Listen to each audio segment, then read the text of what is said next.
All right. Cranford, chapters 13 and 14. Almost done the book. Had a bit of a shock when I was reading it because I was in the middle of chapter 14 and I'm thinking, this seems like I'm really close to being done. And then I look, oh, only one more installment left. Oh, almost done the book. Oh, almost done the semester. Yeah, so that was a bit of shock. Anyways, I'm also kind of sad that Cranford's going to be over too because I've been enjoying it.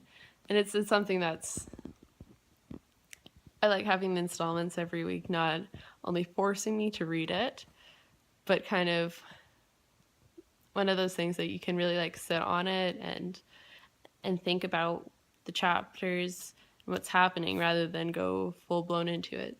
But it's also kind of hard because I'm the type of person, and I think most people are when you're almost finished something, a book, a show, like being on Netflix or whatever and totally binge watching and you have one more episode left and you're like, I just want to do it. Just gotta get it out, gotta get it done with. And that's how I feel right now. Only one more installment. I'm like, I just want to finish it. But I'm holding a lot of like restraint and willpower here. May not. Just not reading it yet. Anyways, so this installment, I felt like it kind of just threw everything at you in the sense that it incorporated everything that we've talked about so far-ish for the most part. But it didn't really like explain a lot of it, and it just went kind of head full into the bank situation and the money situation, which I was kind of whatever about. It wasn't like super, I want to know what happens. I feel like a lot of the installments have been like that, but this one's kind of whatever. But it was very like sentimental, like, and it was really like nice seeing how all the ladies of Cramp, everyone's just trying to go above and beyond to help her, to help Miss Maddie. Martha goes and says, I'm going to get married so you can live with me. Like, this poor guy is just like, oh, okay. This is a shock. That was really funny. I enjoyed that one. But the rest of the ladies, too, it's one of those things where they're finally admitting to each other, I guess. Well, to the narrator, anyways. Who I guess finally named herself as Mary. Finally. They're admitting to Mary that they too don't have that much money to live off of.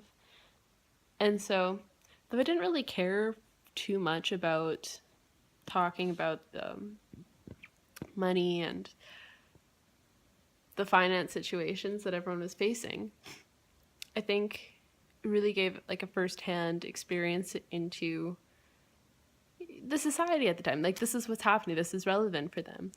That the hierarchy is flying out the window and everyone's kind of going to an equal state right now. And it's different, especially different because they're all women. And so they're not married for a lot of them too. And so they're reliant upon themselves only. And so Miss Maddie is trying to find work, and the only thing that they can think of is for her teaching children, which thank God, I'm so glad she didn't, because I would not trust her teaching children, especially like my first thought was back when she was saying that she couldn't believe that the world was spinning because it'd make her dizzy. So thank goodness she's not teaching science. That would be bad. A lot of conspiracy theories, I assume. Anyway, so she's going out and finding occupations, which made me think, well, I was just kind of like surprised by it, but like going with the whole trading tea or selling tea. Selling tea was kind of surprising because the whole aspect of selling is really male orientated. So it's interesting that they brought that up because, you know, there are kind of having to transition into a new world where they're not above each other, but especially that they're going into a more male-dominated area of society. But back to the whole bank thing and everyone trying to like find money to go to help support her. It made me think a lot of the movie It's a Wonderful Life, where he owns a bank and goes into a bunch of debt, but then everyone that he lent money out to gives him the money that they owed him, and everything's all fine again. But there's like so many similarities in that where, you know, Miss Maddie was partial owner of the bank and in the store, and she exchanges the man's note for, you know, actual money. And then, you know, everything goes to shit. And she's just like, well, you know, it made me, I'm glad I did it because, you know, I feel like a better person because of it. But at the same time, it totally effed her over for the most part. But yeah, I guess we'll see what happens. I don't know. It was interesting, but I don't know how I felt about it. I didn't flag a lot of places.